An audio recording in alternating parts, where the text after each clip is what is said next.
오늘은 믿음이란 무엇인가 요약 및 결론에 대해서 말씀드리도록 하겠습니다.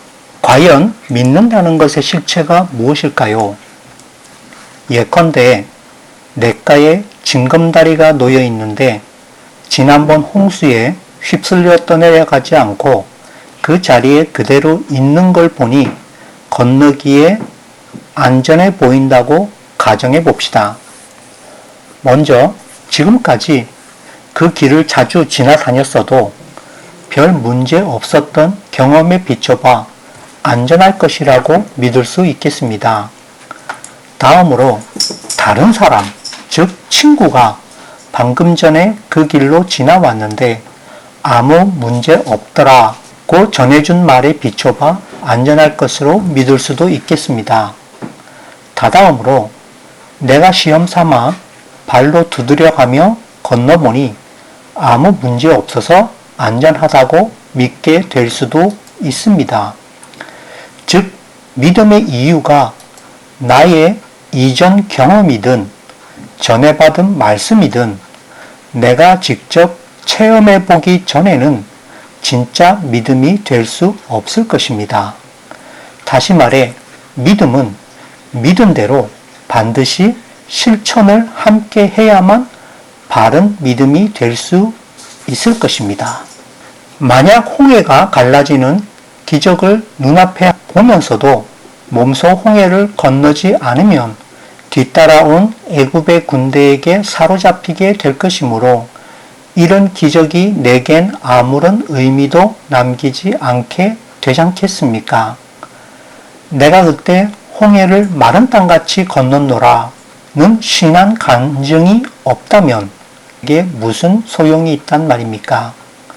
그때 둘러서서 넘실대는 엄청난 바닷물을 보면서 무서워 떨었지만 그럼에도 불구하고 하나님께 감사드리고 찬송을 부르며 통과했노라는 신앙 고백 없이 믿음이 크게 성장하겠습니까? 그러므로 고난, 즉 애굽 군대의 추격과 눈앞에서 홍해가 갈라진 기적 및 몸소 통과에 승리한 체험 없이는 믿음이 잘 자라지 않을 것입니다. 그리고 분명 믿음의 성장은 하나님 몫이 아니라 내 몫입니다. 왜냐하면 홍해를 가르신 하나님께서도 바다 건너편 땅으로 이스라엘 백성을 손수 옮겨다 놓진 않으셨기 때문입니다. 어쩌면 이제 막 갈라지기 시작해 따라서 언제 다시 흘러 넘칠지도 모르는 위험하기까지 한 홍해를 한쪽 벽 삼아 질펀한 진흙바닥을 맨발로 걷기로 결심하고 실제로 갯벌에 무릎까지 빠져가며 몸소 가로질러 다 건너는 실천이 반드시 뒤따라야만 하나님을 향한 제 믿음을 입증해 보인 것이 됩니다. 다음으로 믿음은 온 과정입니다. 적어도 믿음은 과거 선택의 어느 순간이 아닙니다. 그런데 우리 모두는 하나님을 나의 구주로 믿고 영접한 순간 요단강을 건너 가나안 땅으로 들어가기로 결심했고 이미 선택한 것입니다. 즉 천국문에 이르는 길이 안락한 탄탄대로가 아니라 오히려 바로 눈앞에 펼쳐진 넘쳐 흐를 듯 도도한 강물을 바라보며 언약궤를 메고 물속으로 첫 발을 내딛는 것과 같습니다.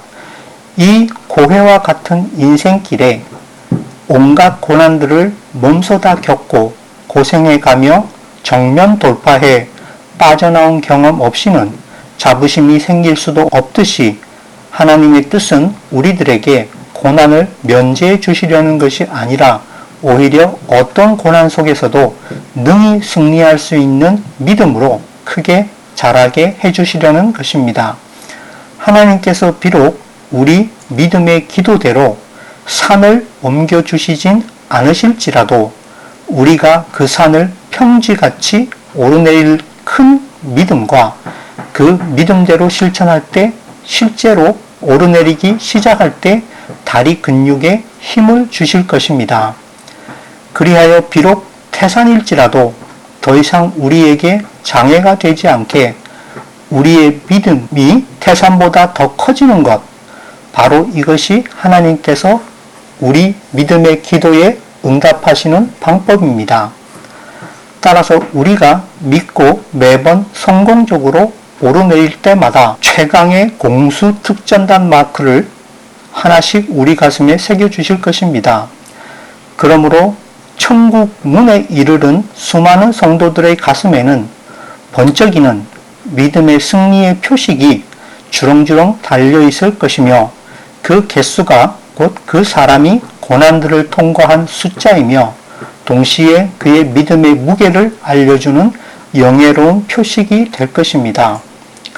세상 끝에 올 대환난의 시기 전에 성도들은 미리 하늘로 휴거돼 올라가 면케될 것이라고 잘못 말하는 교인들은 먼저 이 점을 아셔야 할 것입니다.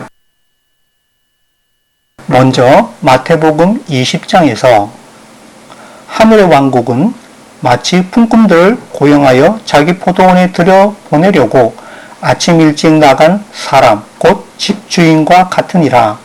그가 하루에 1데나리온씩 주기로 품꾼들과 합의하여 그들을 자기 포도원에 들여보내고 또 3시쯤에 나가서 시장에서 놀고 서 있는 다른 자들을 보고는 그들에게 이르되 너희도 포도원에 들어가라. 내가 너희에게 무엇이든 정당한 것을 주리라.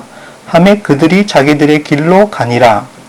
다시 그가 6시와 9시쯤에 나가서 그와 같이 하고 또 11시쯤에 나가서 놀고 서 있는 다른 자들을 보고는 그들에게 이르되 너희는 어찌하여 온종일 여기서 놀고 서 있느냐 하매 그들이 그에게 이르되 아무도 우리를 고용하지 아니하였기 때문이니이다 하니 그가 그들에게 이르되 너희도 포도원에 들어가라. 무엇이든 정당한 것을 너희가 받으리라 하니라. 이렇게 저녁이 되매 포도원 주인이 자기 청지기에게 이르되 품꾼들을 불러 마지막에 온 자로부터 시작하여 처음에 온 자까지 그들에게 품삯을 주라 하니 11시쯤에 고용된 자들이 와서 각각 1데나리온씩 받으니라. 그러나 처음에 온 자들은 와서 자기들이 더 받을 줄 알았는데 자기들도 마찬가지로 각각 1데나리온씩 받았으므로 그것을 받은 뒤에 그 집 주인을 향해 투덜거리며 이르되 마지막에 온 이 사람들은 1시간만 일하였는데 당신이 그들을 짐과 낮의 열기를 견딘 우리와 같게 대우하였나이다 하니 그가 그들 중에 한 사람에게 응답하여 이르되 친구여 내가 내게 잘못한 것이 없노라. 내가 나와 1데나리온으로 합의하지 아니하였느냐. 내 것을 가지고 내 길로 가라. 내게 준 것과 똑같이 내가 마지막에 온 이 사람에게도 주리라. 내가 내 것을 가지고 내 뜻대로 하는 것이 법에 어긋나느냐? 내가 선함으로 네 눈이 악하냐? 이와 같이 마지막인 자가 처음이 되고 처음인 자가 마지막이 되리니 부름받은 자는 많으나 선정된 자는 적으니라 하시니라. 이 말씀은 우리가 이전에 생각한 사회 정의와 평등 개념에 도전을 주시는 하나님의 방법입니다. 즉 포도원 주인 되신 하나님께서 심판날 우리 품꾼들에게 품삯, 즉 천국 구원을 주실 때 서로 아무런 차별이 없음을 깨닫게 하십니다. 즉 구원에 더해 주시는 상급 또는 보상 같은 것은 없다는 뜻입니다. 다시 말해 한 데나리온으로 합의하신 품삯인 우리 구원은 구원받은 누구에게나 공평합니다. 만약 2데나리온 받은 사람이 있다면 그의 넘치는 공덕만큼 다른 사람을 대신 구원해 줄 수도 있겠으나 이 말씀에서 보듯 그런 일은 없을 것입니다. 왜냐하면 우리 구원은 누구나 자기 최선을 다해 달려야 받는 것이기 때문입니다. 다음으로 눈여겨봐야 할 점은 처음에 온 사람들에겐 정식으로 고용 합의하였으나 그 다음에 온 사람들에겐 정식 계약 없이 단지 구두로만 약속하셨다는 점입니다. 왜냐하면 늦게 온 사람들은 아무도 그들을 고용해주는 사람이 없었으므로 할 일 없이 온종일 시장에서 놀고 서 있던 사람들이었기 때문에 고맙게도 어쩌면 복지 차원에서 포도원 주인과 청지기께서 그들에게 일자리를 제공한 것인지도 모르겠습니다. 경제 침체기에 이 세상은 우리를 잉여 인간 취급하지만 하나님께서는 우리를 직접 고용해 주시고 또 정정당당하게 대우해 주실 것입니다. 아멘. 마지막으로 셋째, 믿음은 경주다. 다다음으로 눈여겨봐야 할 점은 심판날, 즉 드디어 품삯으로 천국 구원 받을 때가 됐을 때 왜 포도원 주인께서는 처음에 온 품꾼부터가 아니라 마지막에 온 품꾼부터 품삯을 주셨을까요? 그 까닭은 우리가 그리스도의 남은 고난들을 마저 다 채우기 전에 하나님께서 기다리고 계시기 때문일 것입니다.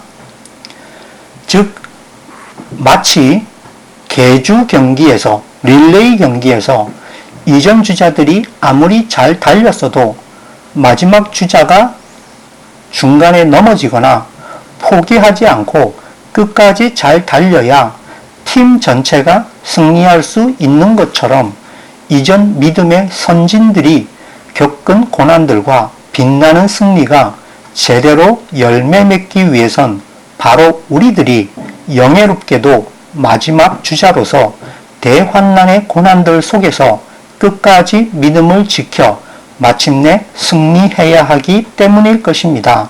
그러나 우리는 성령하다 이런 고난들을 잘 감당할 수 있을 것이므로 비록 우리가 믿음의 선조들이 앞서 겪은 바와 같이 온전히 순종하느라 고난과 모진 핍박과 순교의 자리에까지 나아가지 않더라도 감히 믿음의 선조들과 같게 대우하실 것입니다.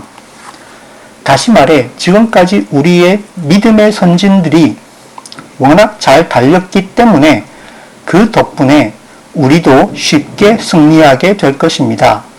즉 이미 이겨놓고 싸우는 경기나 마찬가지란 얘기입니다. 참가 자격 자체에 의의가 있는 경기입니다. 그러나 이미 이긴 경기라 하여 이긴 거와 다름없는 경기라 하여 만약 경주를 중간에 포기하면 안 됩니다. 법을 잘 지켜 끝까지 법대로 뛰어야만 인정받게 될 것입니다.